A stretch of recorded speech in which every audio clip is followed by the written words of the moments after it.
Morning.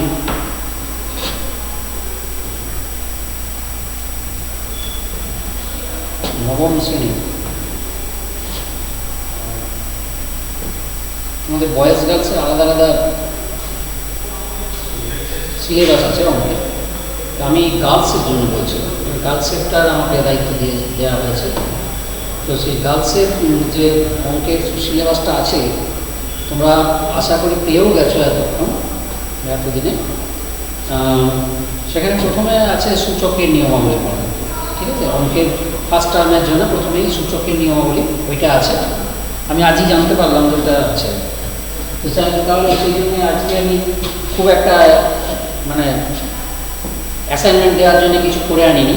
সুতরাং অ্যাসাইনমেন্টগুলো কিন্তু বাইরে থেকে হয়, সেইভাবে অ্যাসাইনমেন্টটা আজকে হয়তো দেওয়া হবে, পরের দিন দেওয়া হবে। আজকে থিওরিটা নিয়ে আমি আলোচনা করব, ঠিক আছে? তো তোমরা সব ভালো আছো তো? আশা করি সকলেই সুস্থ আছো, স্বাভাবিক আছো। তো নতুন বছর আজকে প্রথম তোমাদের অনলাইনে ক্লাস শুরু করা গেল আর কি, অনেক কষ্ট। যাই হোক, এটা রেকর্ডিং হবে, রেকর্ডেড যে ভিডিওটা সেটা তোমাদের আমাদের একটা নতুন ওয়েবসাইট খোলা হয়েছে, সেখানে আপলোড করে দেওয়া হবে। তো সেই ওয়েবসাইটে তোমরা পাসওয়ার্ড দিয়ে সম্ভবত ঢুকতে হবে, সেখান থেকে তোমরা ভিডিও লেকচারগুলো দেখিয়ে নিতে পারবে।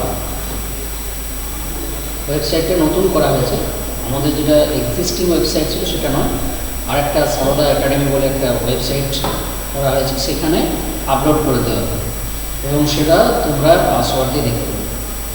কেননা তোমরাই দেখতে পাবে, অন্য কেউ দেখতে পাবে, আমাদের স্কুলের ছাত্রছাত্রীরা তারাই দেখতে পাবে। তো নতুন বছর, সবাই পড়াশোনা মনে হয় শুরু করে দিয়েছো, কতটা হয়েছে জানি না আপনাদের বাড়িতে। তো এতদিনে আমাদের স্কুলে আমরা শুরু করতে পারলাম, একটু হয়তো স্পিডে পড়ানো একটু হবে, কেননা ফার্স্ট যে পরীক্ষাটা সেটা তোমাদের মার্চের শেষের দিকে আছে। তো সেটার জন্য প্রিপেয়ার করতে গেলে একটু সিলেবাসটা শেষ করতে হবে মোটামুটি। তবে চিন্তা করার কিছু নেই, যতটা পড়ানো হবে তার উপরে কিন্তু সিলেবাসটা যদি পুরোটা না পড়ানো হয় তাহলে যতটা পড়ানো হবে তার উপর থেকে কিন্তু কোশ্চেনটা আছে। আর তোমাদের একটা কথা বলে দিই, গভর্নমেন্টের থেকে কোনো নির্দেশ এখন আসেনি কবে স্কুল খোলা হবে। তো স্কুল আপাতত যদি নাও খোলা হয় তো আমাদের এরকম কিন্তু চলতে থাকবে, এইভাবে আমরা আপলোড করে দেবো ভিডিও। তো হয়তো দেখা যাবে যে ফার্স্ট যে পরীক্ষাটা ফার্স্ট টার্মে তার আগে হয়তো স্কুল খুললই নি, তো তাহলে ফার্স্ট টার্মে তাহলে এইভাবেই হবে। তো সেক্ষেত্রে আমাদের যেটা বললাম যে যতটা পড়ানো হবে, যদি পুরো সিলেবাসটা না কভার হয়, ফার্স্ট টার্মের জন্য যতটা সিলেবাস আমাদের নির্ধারিত করা হয়েছে সেইটা যদি না পড়ানো হয়, যতটা পড়ানো হবে তার উপর থেকে কোশ্চেন। এবং তার সঙ্গে আরেকটা গুরুত্বপূর্ণ কথা বলি, আমি আমার ক্ষেত্রে বলছি, অঙ্কের ক্ষেত্রে কিন্তু এই ভিডিওগুলো যেভাবে পড়ানো হবে, এখানে যে অ্যাসাইনমেন্টগুলো দেওয়া হবে তার উপরে ভিত্তি করে কিন্তু কোশ্চেন। ওই তোমাদের বই থেকে হয়তো কিছু নাও আসতে, বইয়ের কোনো অঙ্ক নাও আসতে, বলা যায় না, ঠিক আছে? হ্যাঁ, আরেকটা তার সঙ্গে কথা আছে, সেটা হচ্ছে সপ্তাহে একদিন তোমাদের doubt clearing class online live হবে, কিন্তু সেটাতে সবাইকে জয়েন করতে হবে। সেটাতে কিন্তু সবাইকে জয়েন করতে মহারাজগুলা সম্ভবত বলেও দিয়েছেন। যাই হোক, তো আজকে আপনাদের শুরু করা যায় ল অফ ইন্ডিসেস, সূচকের নিয়ম, এটা আমরা শুরু করছি, ঠিক আছে? তো মনে করো আমি এখানে একটা সংখ্যা জাস্ট একটা রাশি আছে, মনে করো 2x³ এরকম একটা রাশি, প্লাস একটা দিতে হবে 3x মাইনাস, এরকম একটা রাশিমালা লিখে, একটা রাশিমালা লিখেছি দেখো 2x³ প্লাস 3x মাইনাস 5। এটাকে কি বলা হয়? এটাকে বলা হয় বীজগাণিতিক রাশিমালা। তোমরা ক্লাস 9-এ উঠেছো, তোমাদের 9-এর সিলেবাসে বহুপদী সংখ্যামালা বলে একটা চ্যাপ্টার আছে, পলিনোমিয়ালস। একটা চ্যাপ্টার আছে, সেটা কিন্তু তোমাদের প্রথমের দিকে নেই গেছি, প্রথমের দিকে সিলেবাসে নেই গেছি, সেটা এখন পড়ানো হয়নি, কিন্তু পরে পড়ানো হবে। তখন তোমাদের বলা হবে যে এইটা কিন্তু বহুপদী সংখ্যা হবে, এটা একটা বহুপদী সংখ্যা হবে, এটা একটা পলিনোমিয়াল। পদ কটা আছে না, একটা, দুটো, তিনটে পদ আছে, তিনটে পদ আছে, প্লাস মাইনাস দিয়ে আছে, প্লাস মাইনাস চিহ্নটা মোট দুটো আছে, তার মানে তিনটে পদ আছে। এটা একটা পদ, প্রথম পদ, এটা দ্বিতীয় পদ, এটা তৃতীয় পদ, এইভাবে আছে। তো এটা একটা বীজগাণিতিক রাশি। তো এখানে দেখো এই যে পদটা, এখানে এইটা অ্যাকচুয়ালি একটা চলরাশি, পুরোটাও একটা চলরাশি। তো এইটা হচ্ছে এক্স, এক্স কিউব এরকম আছে, যেটা পরে আমি বলছি। তার পাশে দেখো একটা 2 লেখা, এটাকে কি বলে, এই 2টাকে কি বলে না, এক্স কিউবের সহগ, কোএফিসিয়েন্ট। সহগ তোমরা করেছো আগেও, তোমরা ক্লাস 8-এও করেছো, এরকম সহগ বলে বলা হয়, সেটা তো জানো। তো এখানে এক্স কিউবের সহগ হচ্ছে 2, এখানে এক্স এর সহগ হচ্ছে 3, আর এটা হচ্ছে ধ্রুবক পদ, এটাকে বলা হয় ধ্রুবক পদ। কেন এটাকে ধ্রুবক পদ কেন বলে তারও ব্যাখ্যা আছে, আমি একটু বলেও দিয়েছি। এটা তোমাদের বহুপদী সংখ্যা বলে তো কাজে লাগে। দেখো এই যে রাশিমালাটা লিখেছি, আমি যদি এক্স এর মান 0 বসে, তাহলে রাশিমালাটার মান কত হবে, এই পদটা 0 হয়ে গেল, এই পদটা 0 হয়ে গেল, এটা -5, সুতরাং এটা -5, মান হবে -5। যদি আমি 1 বসে, এক্স এর মান 0 হলে মান হলো -5, এক্স এর মান 1 বসালে কি হবে, 2 × 1 কিউব প্লাস 3 × 1 -5। দেখো প্রথম পদটার মান আর দ্বিতীয় পদটার মান কিন্তু বদলে গেল। যখন 0 ছিল তখন ছিল 2 × 0 কিউব প্লাস 3 × 0 প্লাস -5, এরকম একটা ছিল, প্লাস -5 এরকম, প্লাস -5 এরকম করে দিচ্ছি, প্লাস -5। প্রথম পদটার মান 0 ছিল, দ্বিতীয় পদটার মান 0 ছিল, তৃতীয় পদটা -5 ছিল। যখন 1 হলো তখন দেখো প্রথম পদটার মান হচ্ছে 2, তৃতীয় পদটার মান 3, দ্বিতীয় পদটার মান 3, তৃতীয় পদটার মান কিন্তু -5 আছে, তৃতীয় পদটার মান কিন্তু -5 আছে, ঠিক আছে।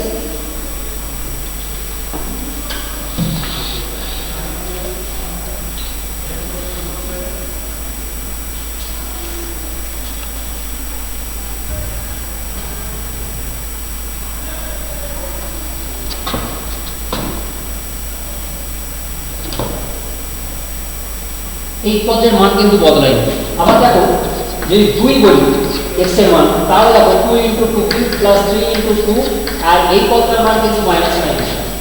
তো এই এক্স এর মান বদলালেও এই পদের তৃতীয় পদটার মান কিন্তু বদলাচ্ছে না, ওটা -5 থেকে যাচ্ছে, ওই জন্য এটাকে ধ্রুবক পদ বলা, কনস্ট্যান্টটা, ঠিক আছে, এটাকে ধ্রুবক পদ বলা। এবং এটা এক্স বর্জিত পদ, এবং এটা এক্স বর্জিত, ঠিক আছে, ওটা এক্স বর্জিত পদ বলে কিন্তু ওর মান বদলায়নি, এক্স এর মান বদলালেও ওইটার মান বদলায়নি। এইগুলো এক্স সমন্বিত পদ, মানে এখানে এক্স আছে, এখানে এক্স কিউব আছে, এখানে এক্স আছে, এইগুলোতে, সেই জন্যে এক্স এর মান বদলালে এগুলোর মান বদলে যাচ্ছে এই পদগুলো, কিন্তু এই পদটার মান বদলাচ্ছে না, ওটা ধ্রুবক পদ। তো এটা তোমাদের পরে কাজে লাগবে, আমি জাস্ট বলে রাখবো, ঠিক আছে। তো এখন দেখো এই যদি আমি প্রথম পদটা ধরি, তাহলে দেখো এখানে কি আছে, এখানে বলা আছে 2x কিউব, অর্থাৎ এর সহগ হচ্ছে 2, সংখ্যা সহগ হচ্ছে 2, এবং রাশিমালাটা আছে 2x কিউব।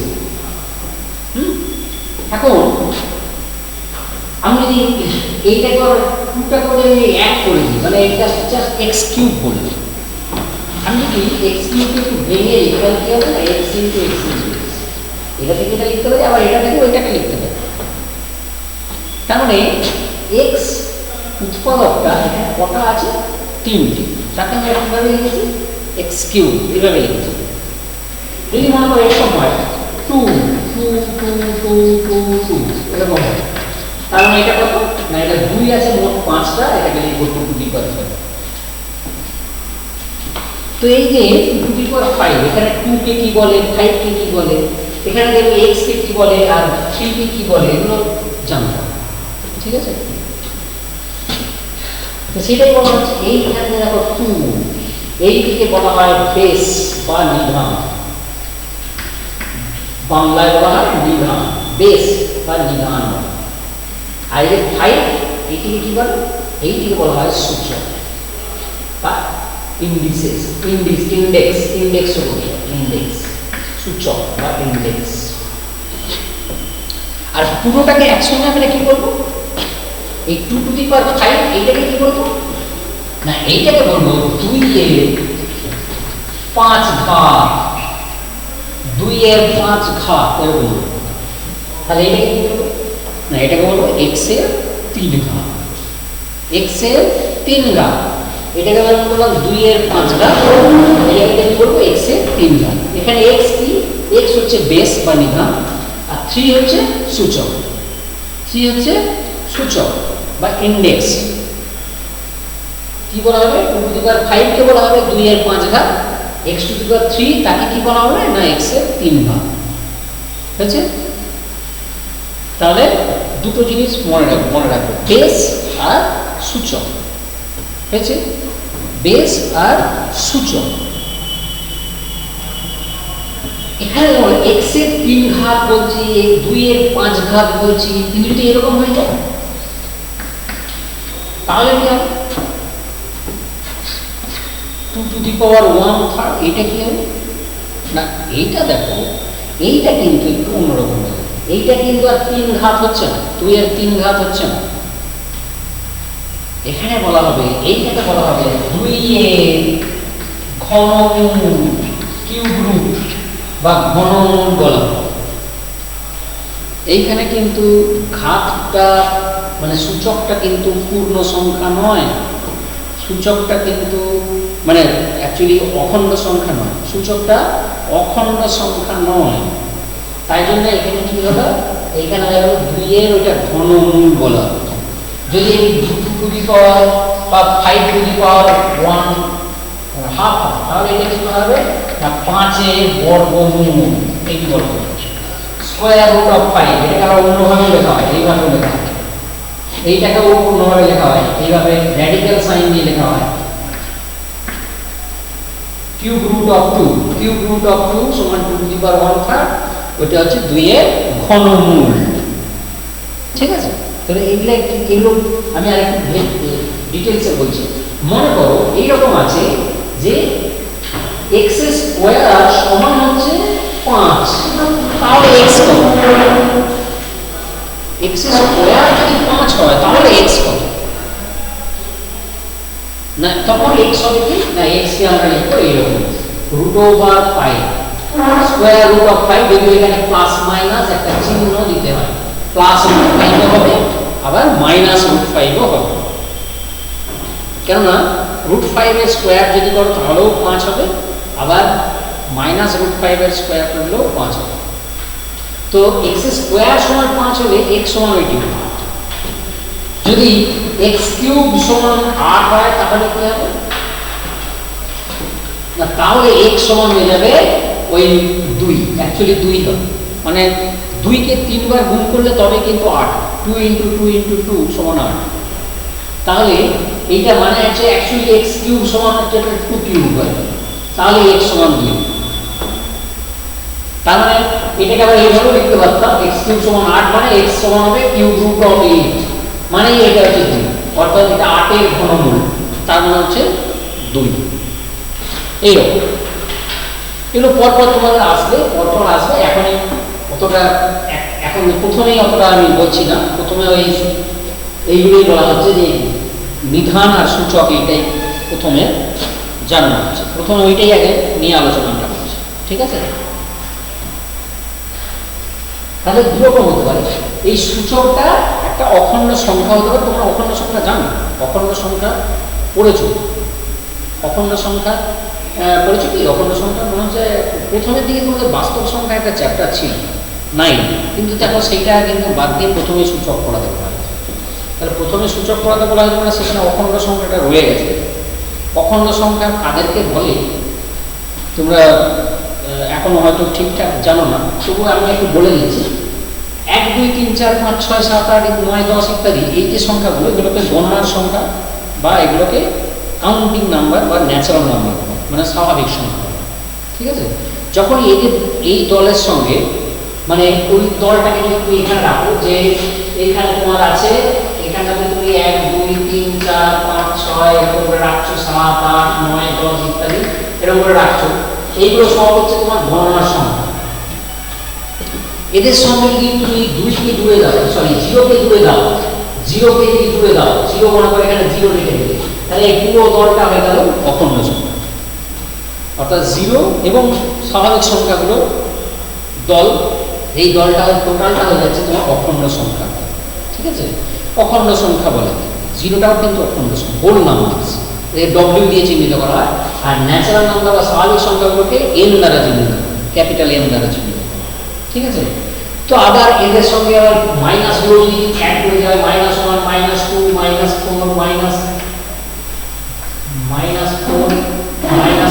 -5 -3, এগুলো যদি সব যদি যোগ করে দেওয়া হয়, মানে নেগেটিভ গুলোকে যদি যোগ করে দেওয়া হয়, তাহলে টোটাল যেটা হবে এইটিকে বলা হয় আবার পূর্ণ সংখ্যা, জেড দিয়ে চিহ্নিত করা হয়, জেড পূর্ণ সংখ্যার সেট।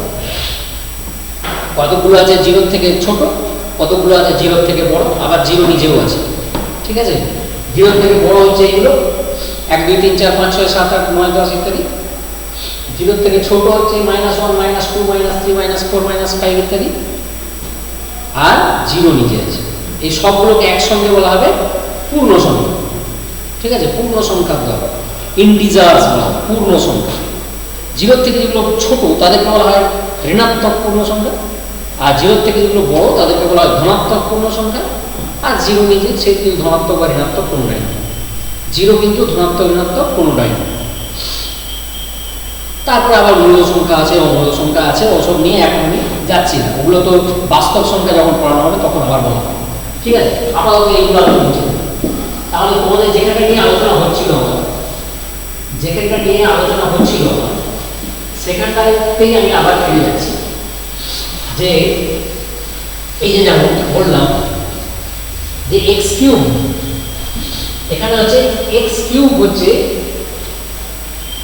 এইটাকে লিখছি আমি, এইটা সমান হচ্ছে এক্স কিউব। এখানে এক্স হচ্ছে বেস আর 3 হচ্ছে ইন্ডেক্স বা সূচক। ঠিক আছে, ঘাতও বলা যায়, যদিও আমরা এক্স কিউবকে একসঙ্গে বলি এক্সের 3 ঘাত, এক্সের ত্রিঘাত বলতে, সে ত্রিঘাত।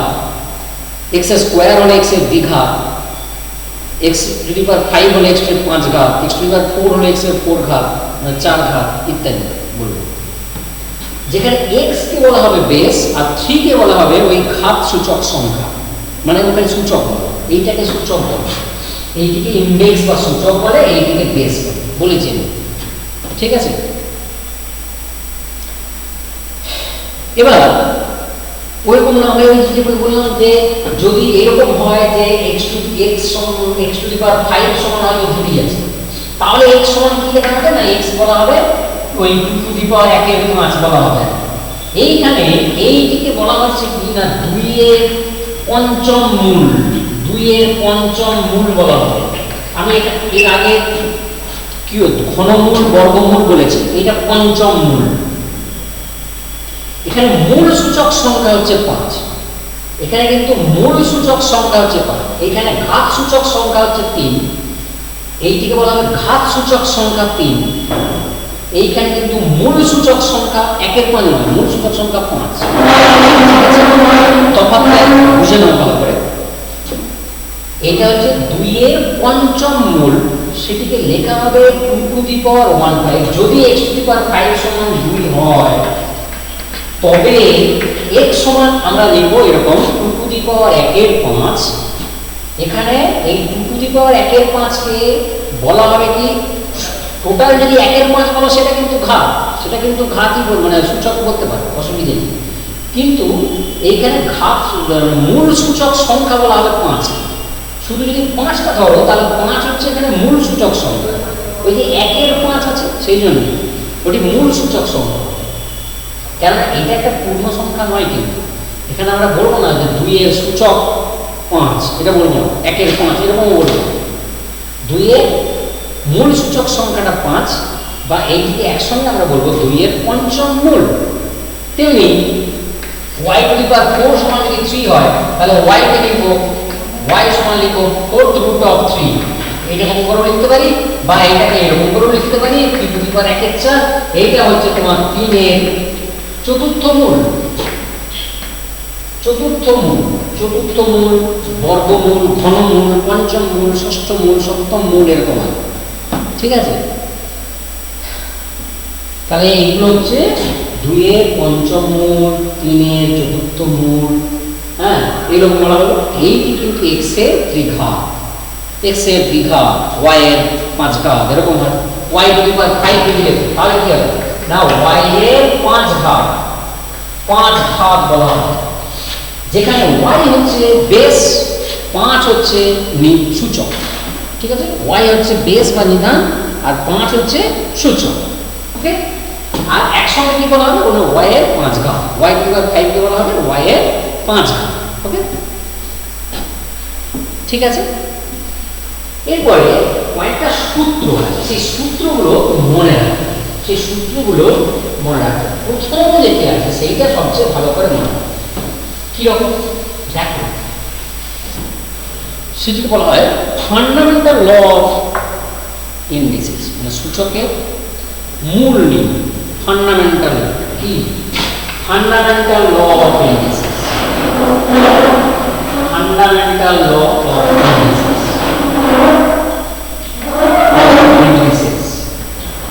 ইন্ডেক্সেরই প্লুরাল ফর্ম হচ্ছে ইন্ডিসেস, ইন্ডেক্সের প্লুরাল ফর্ম হচ্ছে ইন্ডিসেস। ইন্ডেক্স মানে সূচক, আর ইন্ডিসেস হচ্ছে তার প্লুরাল ফর্ম। ওকে, কি হলো না, তার প্রথম যে সূত্রটা সেটি হচ্ছে দেখো, x to the power m into x to the power n সমান হবে x to the power m plus n। এখানে তুমি বলে দিতে পারছো যে m n অখণ্ড সংখ্যা বলে রাখছি আপাতত, m n অখণ্ড সংখ্যা। x টাকে আমরা 0 নয় এরকম এখন আপাতত ধরেও নিতে পারি, অসুবিধা 0 হতেও পারে, কিন্তু এখানে 0 নয় ধরে নিয়ে নাও। তাহলে এইটি হচ্ছে কি সূত্র, এটিকে সূচকের মূল সূত্র, মূল নিয়ম। x to the power m into x to the power m সমান x to the power m plus n। x to the power এরকম বলা হয়, কিভাবে বলা হয় না, x, এই যে x to the power m, এটাকে পড়া হবে কি করে না, x to the power m, এইভাবে বলা হবে। অথবা বলতে পারো x টু দি m বললেও হয়ে যায়, x টু দি পাওয়ারটা না বললেও x টু দি m মানে ওই x to the power m, এটা বলা x এর m ঘাত। mটাকে আপাতত তুমি অখণ্ড সংখ্যা দাও, mটাকে তুমি আপাতত অখণ্ড সংখ্যা দাও, যদিও এটা অখণ্ড সংখ্যা না হয়ে যে কোনো সংখ্যা হলেই হয়, পূর্ণ সংখ্যা, যে কোনো পূর্ণ সংখ্যা হলেও হয়, যে কোনো মূলত সংখ্যা হলেও হয়। সেই মূলত সংখ্যা কিছুটা অবশ্য তোমরা ক্লাস 8-এ করেছো, মূলত সংখ্যার ধারণাটা তোমাদের আছে। এটা কিন্তু মূলদও হতে পারে, n এর মূলদও হতে পারে। পূর্ণ সংখ্যাগুলো সব মূলত সংখ্যা তোমরা জানো, আবার সব মূলত সংখ্যা কিন্তু পূর্ণ সংখ্যা না। ঠিক আছে, তো তাহলে এক্ষেত্রে আপাতত তোমরা জানো যে এটা m আর n হচ্ছে অখণ্ড সংখ্যা, m আর n হচ্ছে অখণ্ড সংখ্যা। যেমন ধরো আমি একটা ছোট্ট যদি একটা উদাহরণ দিই, এটা পরে করছি, ছোট্ট যদি একটা উদাহরণ দিই, মনে করো 2 স্কয়ার ইনটু 2 কিউব। তাহলে দেখো 2 স্কয়ার মানে হচ্ছে 2 ইনটু 2, আবার তার সঙ্গে 2 কিউব মানে 2 ইনটু 2 ইনটু 2। তাহলে একসঙ্গে মোট কটা 5 আছে, কটা 2 আছে বলো? একটা, দুটো, তিনটে, চারটে, পাঁচটা 2 আছে। তাহলে কি হয় না, 2 two the power 5, 2 two the পাওয়ার 5 মানে 2 এর 5 ঘাত হবে। তাহলে দেখো ওইখানে কিন্তু ব্যাপারটা কিন্তু এসেই গেল, 2 আর 3 যোগ করলেই তো 5 হয়, মানে অ্যাকচুয়ালি দেখো এটি কিন্তু 2 টু দি পাওয়ার 2 প্লাস 3 হয়ে গেল। 5 কে তো আমি 2 প্লাস 3, তার মানে উদাহরণ দিয়ে ব্যাপারটা কঠিন, ঠিকই আছে, কোনো অসুবিধা নেই। আবার যে এমনিও প্রয়োগ করা যে মানে প্রমাণ করা যে কঠিন তাও না, খুবই সোজা, সেটাও খুব সহজেই প্রমাণটা দেখো। প্রমাণ খুব সোজা, x to the power n into x to the power n সমান, আমি তাহলে কি লিখব, x to the power n কে কি লিখব না, x into x into x into কি লিখব না, n সংখ্যক উৎপাদক প্রমাণ করা হচ্ছে তো, সেই জন্যই অ্যাকচুয়ালি আমি এম আর এন অখণ্ড সংখ্যা বলছি। এই যদি এম এর মান যদি হাফ হয়, তাহলে হাফ সংখ্যক উৎপাদকের কোনো মানে হয় কি? মানে হয় হাফ সংখ্যক উৎপাদক। সেই জন্যই প্রথমে আমরা এম আর এন অখণ্ড সংখ্যা বলে বলি, ঠিক আছে? অখণ্ড সংখ্যা বলে বলা হচ্ছে। তাহলে এইটা হলো এম সংখ্যক উৎপাদক। আবার x to the power N মানে কি? সেটা হবে কি না x into x into x into এটা এন সংখ্যক উৎপাদক।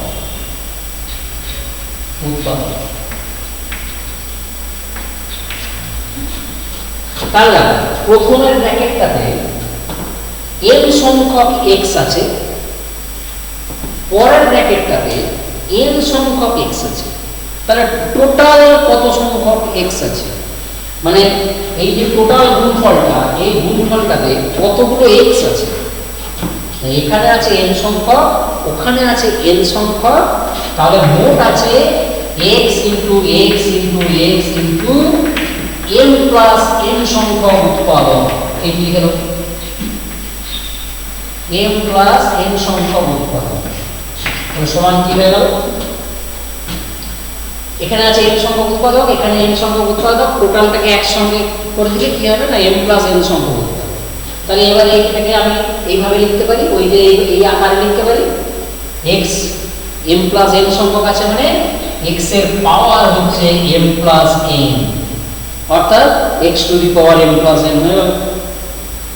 বেস হচ্ছে এক্স আর সূচক হচ্ছে এম প্লাস এন। এক্স এর ঘাত হচ্ছে এম প্লাস এন, মানে এক্স এর এম প্লাস এন ঘাত, এটাকে বলা হয়। তাহলে প্রমাণ হলো x to the power m plus n সমান x to the power n into x to the power n সমান x to the power m plus n হয়ে গেল। অর্থাৎ দেখো গুণের সময় যখন গুণ করছো তখন কিন্তু পাওয়ারটা যোগ, মানে ঘাত সূচক দুটো কিন্তু যোগ হয়ে গেছে, তাই না? পাওয়ার দুটো, পাওয়ারও বলতে পারো, সূচক বা পাওয়ার বলতে পারো, সূচকও বলতে পারো, পাওয়ারও বলতে পারো, ইন্ডেক্স অথবা পাওয়ার দুটোই বলতে পারো। কি না m প্লাস n হয়ে গেল তো, অর্থাৎ পাওয়ার দুটো যোগ হয়ে গেছে, ঠিক আছে? গুণের সময় পাওয়ার দুটো যোগ হয়ে গেছে। কিন্তু একটা জিনিস তোমাকে এখানে খেয়াল করতে হবে, দেখো বেস দুটো কিন্তু একই আছে, বেস দুটো দেখো একই আছে, বেস দুটো এক্সই আছে। যদি এরকম হতো x to the power n into y to the power n, তখন কি আমরা গুণ করতে পারবো? পারবো। কেন না এখানে x আছে n সংখ্যক, এখানে আবার y আছে n সংখ্যক, তাহলে তো x তো n সংখ্যকই আছে আর y তো n সংখ্যকই আছে, m আর n তো যোগ হবে না, কেননা x একটা উৎপাদক, y একটা আলাদা উৎপাদক। তো সেক্ষেত্রে x n সংখ্যক y n সংখ্যক, সেগুলো তো আমরা দুটোকে মিশাতে পারবো না, এই দুটোকে কিন্তু আমরা যোগ গুণ করতে পারবো না। যখন বেস সমান হবে তখনই আমরা কিন্তু গুণটা করতে পারবো, না হলে গুণ করতে পারবো, ঠিক আছে? বেস সমান হলে তবেই কিন্তু গুণফল নির্ণয় করা যাবে, না হলে নয়। বেস আলাদা হলে ওটা ওইভাবেই রয়ে যাবে, এটা আমরা x to the power n into y two the power n এইভাবেই রেখে দেবো, এটা আর কিছু করা যাবে না, এটা গুণ কিন্তু করা যাবে না, পাশাপাশি রেখে দিতে। তোমরা জানো, এটা আগেও করেছো, ক্লাস 8-এ করেছো, তোমরা তো অনেক বীজগণিত করেছো, সেখানে তো দেখেছো, তাই না? X square into y cube তোমরা গুণ করতে পারো কি? পারতে না, তখন তো এক্স স্কোয়ার ওয়াই কিউব রেখে দিতে পারো, ঠিক আছে? তাহলে কিছুটা কিন্তু তোমরা আগে করেছো, সেইটা এবারে একটু থিওরিটিক্যালি বোঝানো হচ্ছে, তারপরে এর অঙ্ক আছে, অনেক ভালো ভালো অঙ্ক আছে। তবে তোমাদের বলা হলো যে অ্যাসাইনমেন্ট তো আমরা এখানে যেগুলো পড়াবো বা অ্যাসাইনমেন্ট যেগুলো দেওয়া হবে বেশিরভাগই কিন্তু বইয়ের বাইরে অঙ্ক, সেখান থেকে তোমাদের পাঠ্য বইয়ের বাইরে, সেখান থেকে অঙ্ক দেওয়া হবে, সেগুলো কিন্তু করতে হবে। আর দেখবে তোমাদের এবারে বুক লিস্টে দেবে পাঠ্য বইয়ের বাইরে বই দেওয়া আছে, বইয়ে লেখা আছে। এখন সেই বই যে ধরে ধরে করানো হবে সেটা আমি বলছি না, পুরোপুরি যে ধরে ধরে করানো সম্ভব হবে তা কিন্তু হবে না, কারণ এমনি সময় খুব কম।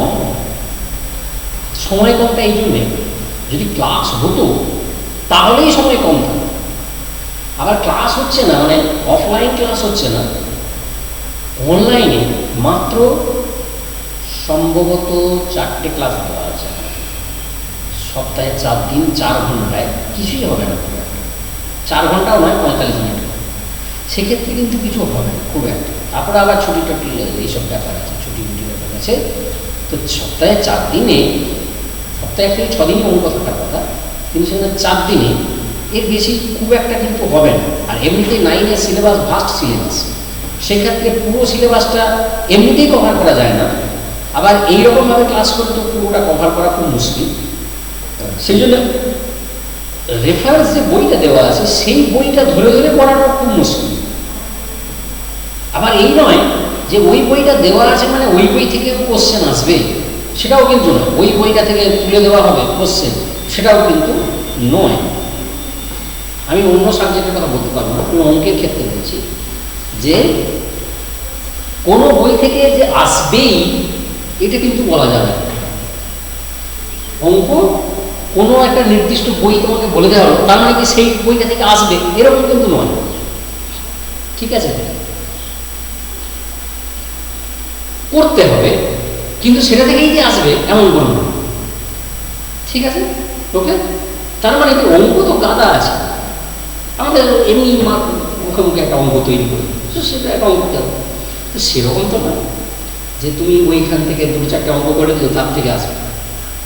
তোমাকে একটা জিনিস বলতে পারি যে অ্যাসাইনমেন্ট যেগুলো করানো হবে, দেওয়া হবে, বা এখানে যেগুলো অঙ্কগুলো এক্সট্রা অঙ্ক করানো হবে সেইখান থেকে কিন্তু আসবে, সেখান থেকে কিন্তু পরীক্ষায় আসবে। সুতরাং সেইগুলো তোমাকে ভালো করে করতে হবে, ওকে, যেন মনে থাকে। ওকে, তাহলে দেখো আপাতত আমি একটা থিওরি জাস্ট করালাম, একটা সূত্র আমি প্রমাণ করছি। নেক্সট ভিডিওতে তোমাদের পরের অংশটা হচ্ছে।